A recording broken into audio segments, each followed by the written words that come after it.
Paper 7. Relation of the Eternal Son to the Universe. The original Son is ever concerned with the execution of the spiritual aspects of the Father's eternal purpose as it progressively unfolds in the phenomena of the evolving universes with their manifold groups of living beings. We do not fully comprehend this eternal plan, but the Paradise Son undoubtedly does. The Son is like the Father in that he seeks to bestow everything possible of himself upon his coordinate sons and upon their subordinate sons. And the Son shares the Father's self-distributive nature in the unstinted bestowal of himself upon the Infinite Spirit, their conjoint executive. As the upholder of spirit realities, the second source and center is the eternal counterpoise of the Isle of Paradise, which so magnificently upholds all things material.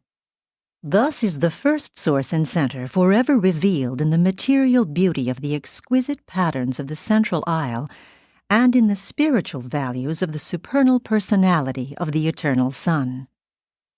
The Eternal Son is the actual upholder of the vast creation of spirit realities and spiritual beings. The spirit world is the habit, the personal conduct of the Son, and the impersonal realities of spirit nature are always responsive to the will and purpose of the perfect personality of the Absolute Son. The Son is not, however, personally responsible for the conduct of all spirit personalities. The will of the personal creature is relatively free and hence determines the actions of such volitional beings. Therefore, the free will spirit world is not always truly representative of the character of the Eternal Son, even as nature on Urantia is not truly revelatory of the perfection and immutability of paradise and deity. But no matter what may characterize the free will action of man or angel, the Son's eternal grasp of the universal gravity control of all spirit realities continues as absolute.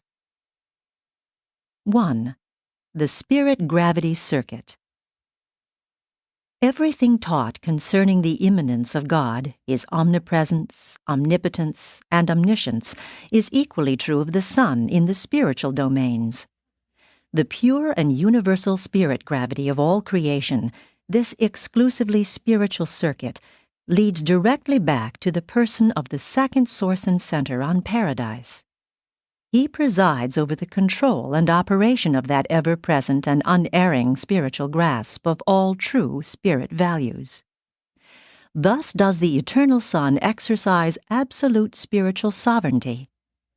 He literally holds all spirit realities and all spiritualized values, as it were, in the hollow of his hand.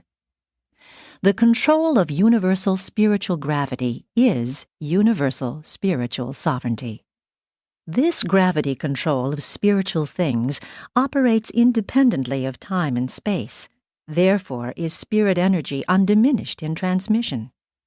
Spirit gravity never suffers time delays, nor does it undergo space diminution. It does not decrease in accordance with the square of the distance of its transmission. The circuits of pure spirit power are not retarded by the mass of the material creation. And this transcendence of time and space by pure spirit energies is inherent in the absoluteness of the Son. It is not due to the interposition of the anti-gravity forces of the third source and center. Spirit realities respond to the drawing power of the center of spiritual gravity in accordance with their qualitative value, their actual degree of spirit nature.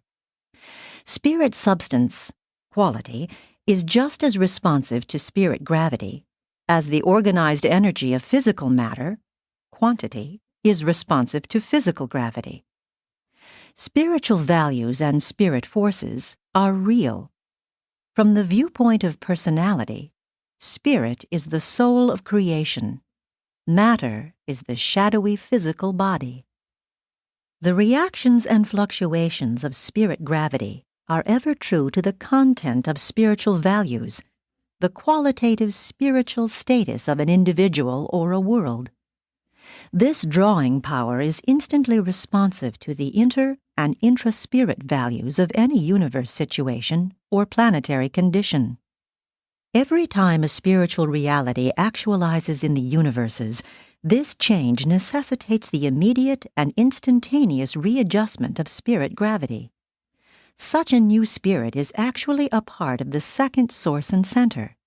And just as certainly as mortal man becomes a spiritized being, he will attain the spiritual sun, the center and source of spirit gravity. The sun's spiritual drawing power is inherent to a lesser degree in many paradise orders of sonship, for there do exist within the absolute spirit gravity circuit those local systems of spiritual attraction that function in the lesser units of creation. Such sub-absolute focalizations of spirit gravity are a part of the divinity of the creator personalities of time and space, and are correlated with the emerging experiential overcontrol of the Supreme Being. Spirit gravity pull and response thereto operate not only on the universe as a whole, but also even between individuals and groups of individuals. There is a spiritual cohesiveness among the spiritual and spiritized personalities of any world, race, nation, or believing group of individuals.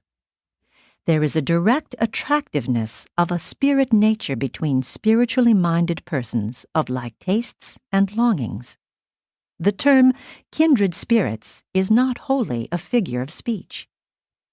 Like the material gravity of paradise, the spiritual gravity of the eternal sun is absolute. Sin and rebellion may interfere with the operation of local universe circuits, but nothing can suspend the spirit gravity of the eternal sun. The Lucifer rebellion produced many changes in your system of inhabited worlds and on Urantia, but we do not observe that the resultant spiritual quarantine of your planet in the least affected the presence and function of either the omnipresent spirit of the eternal sun or the associated spirit gravity circuit. All reactions of the spirit gravity circuit of the grand universe are predictable. We recognize all actions and reactions of the omnipresent spirit of the eternal sun and find them to be dependable. In accordance with well-known laws, we can and do measure spiritual gravity just as man attempts to compute the workings of finite physical gravity. There is an unvarying response of the sun spirit to all spirit things, beings, and persons, and this response is always in accordance with the degree of actuality, the qualitative degree of reality, of all such spiritual values. But alongside this very dependable and predictable function of the spiritual presence of the eternal sun, there are encountered phenomena which are not so predictable in their reactions. Such phenomena probably indicate the coordinate action of the deity absolute in the realms of emerging spiritual potentials. We know that the spirit presence of the eternal sun is the influence of a majestic and infinite personality, but we hardly regard the reactions associated with the conjectured performances of the deity absolute as personal. Viewed from the personality standpoint and by persons, the eternal sun and the deity absolute appear to be related in the following way. The eternal sun dominates the realm of actual spiritual values, whereas the deity absolute seems to pervade the vast domain of potential spirit values. All actual value of spirit nature finds lodgment in the gravity grasp of the eternal sun, but, if potential, then apparently in the presence of the deity absolute. Spirit seems to emerge from the potentials of the deity absolute. Evolving spirit finds correlation in the experiential and incomplete grasps of the supreme and the ultimate. Spirit eventually finds final destiny in the absolute grasp of the spiritual gravity of the eternal sun. This appears to be the cycle of experiential spirit, but existential spirit is inherent in the infinity of the second source and center. 2. The administration of the eternal sun. On Paradise, the presence and personal activity of the original sun is profound, absolute in the spiritual sense. As we pass outward from Paradise through Havona and into the realms of the 7 superuniverses, we detect less and less of the personal activity of the eternal sun. In the post-Havona universes, the presence of the eternal sun is personalized in the Paradise suns, conditioned by the experiential realities of the supreme and the ultimate, and coordinated with the unlimited spirit potential of the deity absolute. In the central universe, the personal activity of the original sun is discernible in the exquisite spiritual harmony of the eternal creation. Havona is so marvelously perfect that the spiritual status and the energy states of this pattern universe are in perfect and perpetual balance. In the superuniverses, the sun is not personally present or resident.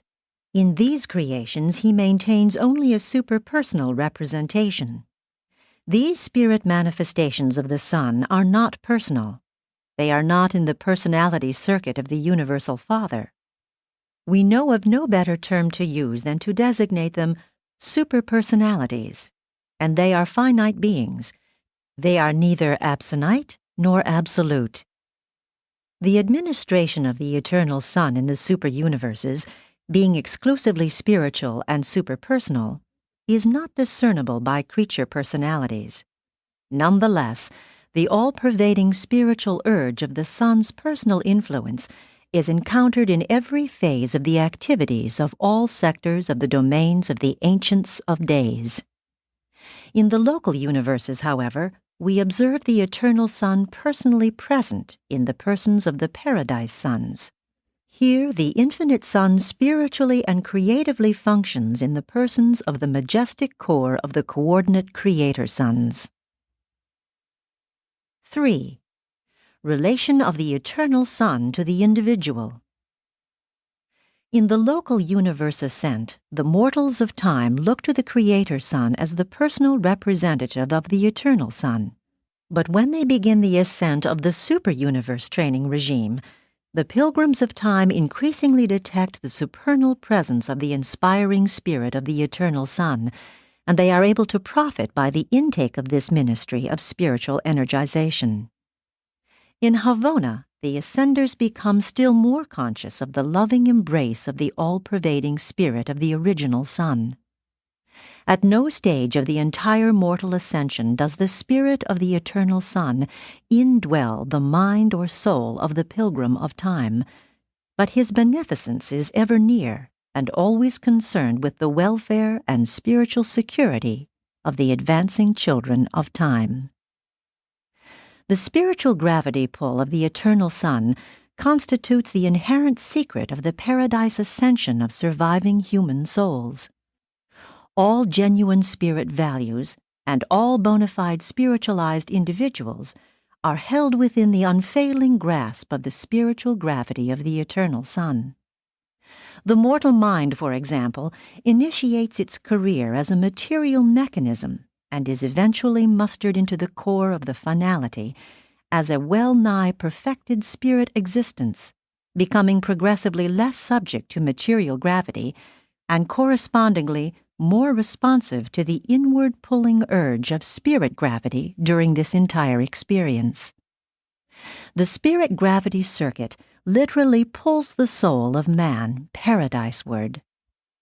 The spirit gravity circuit is the basic channel for transmitting the genuine prayers of the believing human heart from the level of human consciousness to the actual consciousness of deity. That which represents true spiritual value in your petitions will be seized by the universal circuit of spirit gravity and will pass immediately and simultaneously to all divine personalities concerned. Each will occupy himself with that which belongs to his personal province. Therefore, in your practical religious experience, it is immaterial whether, in addressing your supplications, you visualize the Creator Sun of your local universe or the Eternal Sun at the center of all things. The discriminative operation of the spirit gravity circuit might possibly be compared to the functions of the neural circuits in the material human body. Sensations travel inward over the neural paths. Some are detained and responded to by the lower automatic spinal centers. Others pass on to the less automatic but habit-trained centers of the lower brain, while the most important and vital incoming messages flash by these subordinate centers and are immediately registered in the highest levels of human consciousness. But how much more perfect is the superb technique of the spiritual world? If anything originates in your consciousness that is fraught with supreme spiritual value, when once you give it expression, no power in the universe can prevent its flashing directly to the absolute spirit personality of all creation. Conversely, if your supplications are purely material and wholly self-centered, there exists no plan whereby such unworthy prayers can find lodgment in the spirit circuit of the eternal Son. The content of any petition which is not spirit-indicted can find no place in the universal spiritual circuit. Such purely selfish and material requests fall dead. They do not ascend in the circuits of true spirit values. Such words are as sounding brass and a tinkling cymbal. It is the motivating thought, the spiritual content, that validates the mortal supplication. Words are valueless. 4. The divine perfection plans. The eternal Son is in everlasting liaison with the Father in the successful prosecution of the divine plan of progress. The universal plan for the creation, evolution, ascension, and perfection of will creatures. And in divine faithfulness, the Son is the eternal equal of the Father. The Father and his Son are as one in the formulation and prosecution of this gigantic attainment plan for advancing the material beings of time to the perfection of eternity. This project for the spiritual elevation of the ascendant souls of space is a joint creation of the Father and the Son, and they are, with the cooperation of the Infinite Spirit, engaged in associative execution of their divine purpose. This divine plan of perfection attainment embraces three unique, though marvelously correlated, enterprises of universal adventure. 1. The plan of progressive attainment. This is the Universal Father's plan of evolutionary ascension, a program unreservedly accepted by the Eternal Son when he concurred in the Father's proposal, "Let us make mortal creatures in our own image." This provision for upstepping the creatures of time involves the Father's bestowal of the thought adjusters and the endowing of material creatures with the prerogatives of personality. 2. The bestowal plan. The next universal plan is the great Father Revelation enterprise of the Eternal Son and his coordinate sons. This is the proposal of the Eternal Son, and consists of his bestowal of the sons of God upon the evolutionary creations, there to personalize and factualize, to incarnate and make real the love of the Father and the mercy of the Son to the creatures of all universes. Inherent in the bestowal plan, and as a provisional feature of this ministration of love, the Paradise Sons act as rehabilitators of that which misguided creature will has placed in spiritual jeopardy. Whenever and wherever there occurs a delay in the functioning of the attainment plan, if rebellion perchance should mar or complicate this enterprise, then do the emergency provisions of the bestowal plan become active forthwith. The Paradise Sons stand pledged and ready to function as retrievers, to go into the very realms of rebellion and there restore the spiritual status of the spheres. And such a heroic service a coordinate Creator Son did perform on Urantia in connection with his experiential bestowal career of sovereignty acquirement. 3. The plan of mercy ministry. When the attainment plan and the bestowal plan had been formulated and proclaimed, alone and of himself the Infinite Spirit projected and put in operation the tremendous and universal enterprise of mercy ministry. This is the service so essential to the practical and effective operation of both the attainment and the bestowal undertakings, And the spiritual personalities of the third source and center all partake of the Spirit of Mercy ministry, which is so much a part of the nature of the third person of deity. Not only in creation, but also in administration, the infinite Spirit functions truly and literally as the conjoint executive of the Father and the Son. The Eternal Son is the personal trustee, the divine custodian of the Father's universal plan of creature ascension. Having promulgated the universal mandate, "Be you perfect, even as I am perfect," the Father entrusted the execution of this tremendous undertaking to the Eternal Son, and the Eternal Son shares the fostering of this supernal enterprise with his divine coordinate, the Infinite Spirit. Thus do the deities effectively cooperate in the work of creation, control, evolution, revelation, and ministration, and, if required, in restoration and rehabilitation. 5. The Spirit of Bestowal. The Eternal Son, without reservation, joined with the Universal Father in broadcasting that tremendous injunction to all creation, "Be you perfect, even as your Father in Havona is perfect." And ever since, that invitation command has motivated all the survival plans and the bestowal projects of the Eternal Son and his vast family of coordinate and associated sons. And in these very bestowals the sons of God have become to all evolutionary creatures the way, the truth, and the life. The Eternal Son cannot contact directly with human beings as does the Father through the gift of the pre-personal thought adjusters, but the Eternal Son does draw near to created personalities by a series of downstepping gradations of divine sonship, until he is enabled to stand in man's presence and, at times, as man himself. The purely personal nature of the Eternal Son is incapable of fragmentation. The Eternal Son ministers as a spiritual influence or as a person, never otherwise. The Son finds it impossible to become a part of creature experience in the sense that the Father Adjuster participates therein, but the Eternal Son compensates this limitation by the technique of bestowal. What the experience of fragmented entities means to the Universal Father, the incarnation experiences of the Paradise Sons mean to the Eternal Son. The Eternal Son comes not to mortal man as the divine will, the thought adjuster indwelling the human mind, but the Eternal Son did come to mortal man on Urantia, when the divine personality of his Son, Michael of Nebadon, incarnated in the human nature of Jesus of Nazareth. To share the experience of created personalities, the Paradise Sons of God must assume the very natures of such creatures and incarnate their divine personalities as the actual creatures themselves. Incarnation, the secret of Son Errington, is the technique of the Son's escape from the otherwise all-encompassing fetters of personality absolutism. Long, long ago, the Eternal Son bestowed himself upon each of the circuits of the central creation for the enlightenment and advancement of all the inhabitants and pilgrims of Havona, including the ascending pilgrims of time. On none of these 7 bestowals did he function as either an ascender or a Havoner. He existed as himself. His experience was unique.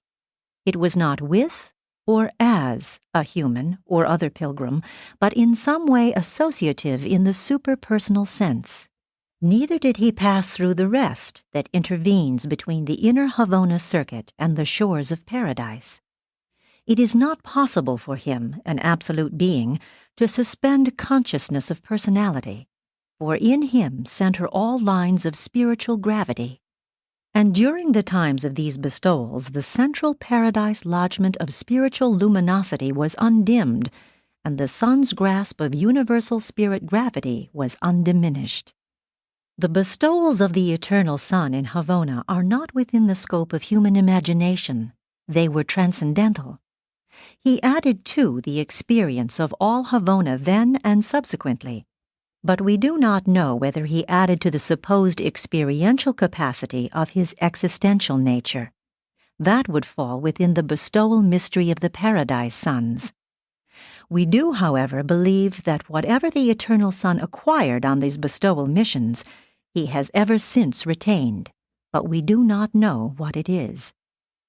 Whatever our difficulty in comprehending the bestowals of the second person of deity, we do comprehend the Havona bestowal of a son of the Eternal Son, who literally passed through the circuits of the central universe and actually shared those experiences which constitute an ascender's preparation for deity attainment.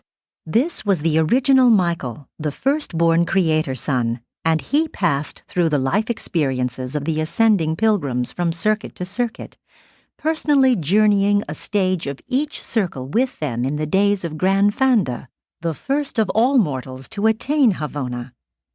Whatever else this original Michael revealed, he made the transcendent bestowal of the original Mother Son real to the creatures of Havona. So real that forevermore each pilgrim of time who labors in the adventure of making the Havona circuits is cheered and strengthened by the certain knowledge that the Eternal Son of God 7 times abdicated the power and glory of paradise to participate in the experiences of the time-space pilgrims on the 7 circuits of progressive Havona attainment. The Eternal Son is the exemplary inspiration for all the sons of God in their ministrations of bestowal throughout the universes of time and space. The coordinate Creator Sons and the associate magisterial sons, together with other unrevealed orders of sonship, all partake of this wonderful willingness to bestow themselves upon the varied orders of creature life, and as the creatures themselves. Therefore, in spirit, and because of kinship of nature as well as fact of origin, it becomes true that in the bestowal of each Son of God upon the worlds of space, in and through and by these bestowals, the Eternal Son has bestowed himself upon the intelligent will creatures of the universes. In spirit and nature, if not in all attributes, each Paradise Son is a divinely perfect portraiture of the original Son. It is literally true, whosoever has seen a Paradise Son has seen the Eternal Son of God. 6. The Paradise Sons of God. The lack of a knowledge of the multiple sons of God is a source of great confusion on Urantia, and this ignorance persists in the face of such statements as the record of a conclave of these divine personalities, when the sons of God proclaimed joy and all of the morning stars sang together. Every millennium of sector standard time, the various orders of the divine sons foregather for their periodic conclaves.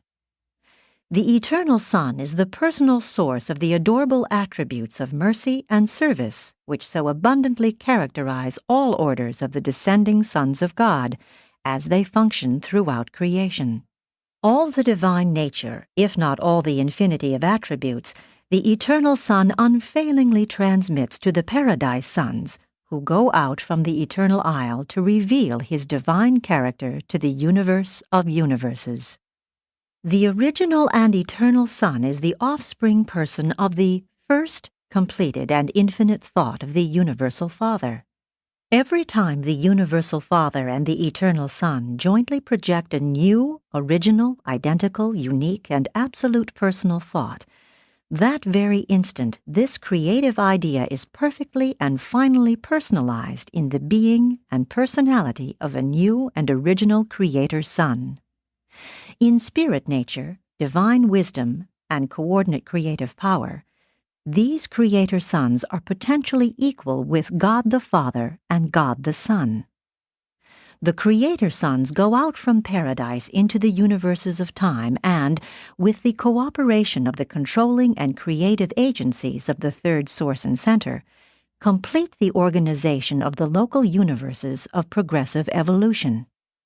These sons are not attached to, nor are they concerned with, the central and universal controls of matter, mind, and spirit. Hence are they limited in their creative acts by the pre-existence, priority, and primacy of the first source and center and his coordinate absolutes. These sons are able to administer only that which they bring into existence. Absolute administration is inherent in priority of existence and is inseparable from eternity of presence. The Father remains primal in the universes. Much as the Creator Sons are personalized by the Father and the Son, so are the magisterial sons personalized by the Son and the Spirit. These are the sons who, in the experiences of creature incarnation, earn the right to serve as the judges of survival in the creations of time and space. The Father, Son, and Spirit also unite to personalize the versatile Trinity teacher sons, who range the grand universe as the supernal teachers of all personalities, human and divine. And there are numerous other orders of paradise sonship that have not been brought to the attention of Urantia mortals. Between the original Mother Sun and these hosts of paradise sons scattered throughout all creation, there is a direct and exclusive channel of communication, a channel whose function is inherent in the quality of spiritual kinship, which unites them in bonds of near-absolute spiritual association. This intersonship circuit is entirely different from the universal circuit of spirit gravity, which also centers in the person of the second source and center. All sons of God who take origin in the persons of the paradise deities are in direct and constant communication with the eternal Mother Sun. And such communication is instantaneous. It is independent of time, though sometimes conditioned by space.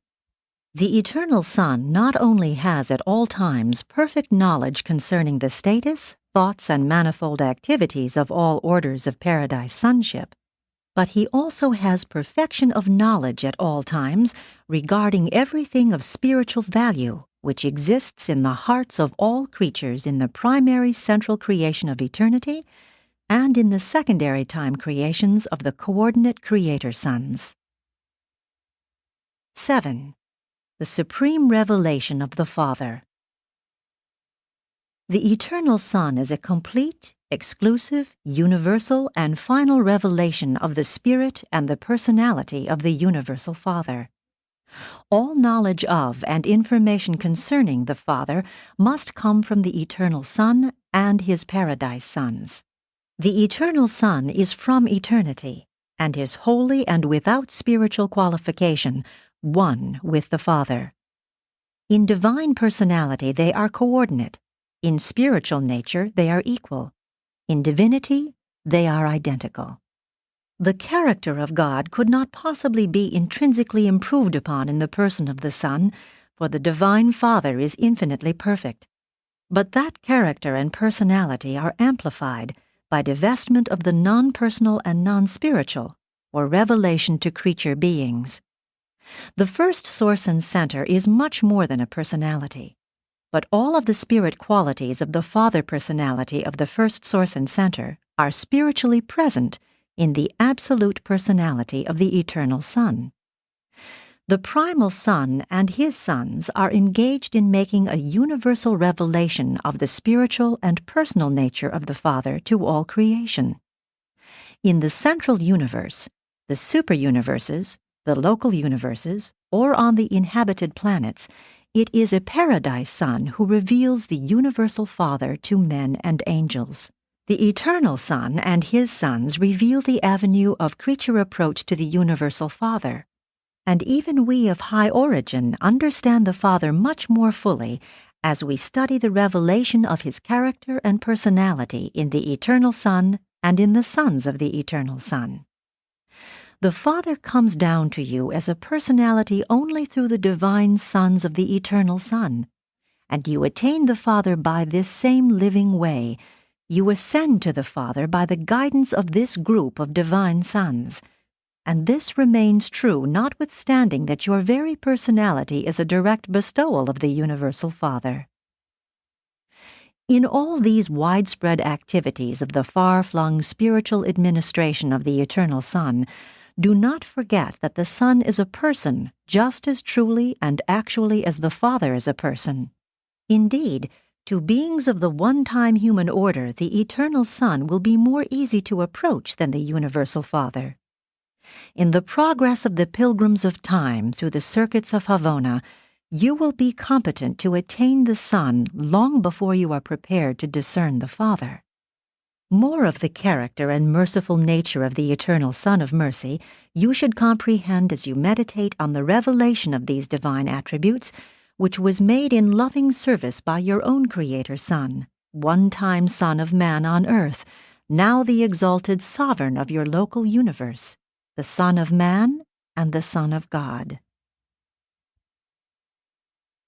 Indicted by a divine counselor assigned to formulate this statement depicting the eternal Son of Paradise.